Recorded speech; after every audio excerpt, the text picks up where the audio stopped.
My stepmom tried to cancel our family Christmas Eve tradition because it was from Dad's side. So my siblings and I held it anyway, and she ended up joining us. Dad married Vanessa when I was 15, my brother Jake was 13, and our little sister Mia was 10.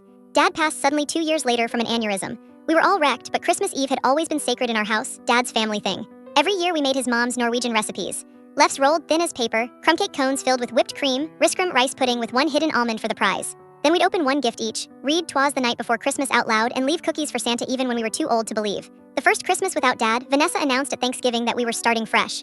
She wanted to do Christmas Eve her way, fancy dinner at a restaurant, no messy cooking, no old traditions because they made her feel like an outsider. She said it wasn't fair to keep doing things that reminded everyone Dad was gone. We were stunned. Jake got quiet. Mia started crying. I told her those traditions were the only thing keeping Dad with us. Vanessa doubled down. I'm your parent now, we're making new memories. She booked a reservation for 4 at some upscale place downtown. The 3 of us talked in Mia's room that night. We weren't letting it go. Dad's recipes were in Grandma's old handwritten book. We still had the crumb cake iron, the Lefse griddle, everything. We decided we'd do Christmas Eve our way at home. December 24th came. Vanessa left early to get her hair done, reminding us to be ready by 5 for the restaurant. As soon as her car pulled out, we sprang into action. Jake hauled the boxes of decorations from the attic. Mia set the table with Dad's red plaid tablecloth. I started the dough.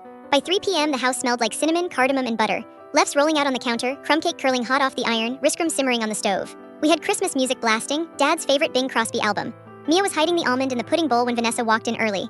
She froze in the doorway, purse still on her shoulder, watching flour-dusted chaos and 3 kids who looked happier than we had in months. The smell hit her next. Her face did something complicated, annoyed, then soft, then something like sad. You're ruining the reservation, she said, but her voice cracked. I handed her the spatula.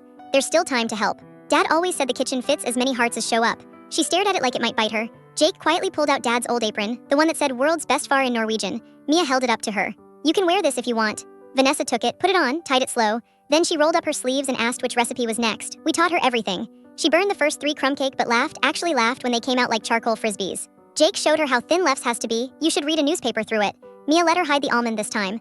Vanessa's eyes got misty when we told her the prize winner gets to pick the first gift under the tree. By 7 p.m. the table was loaded. Stacks of Lefse with butter and sugar, a mountain of crumb cake, bowls of riskrem with raspberry sauce. We canceled the restaurant reservation from the house phone. Nobody cared.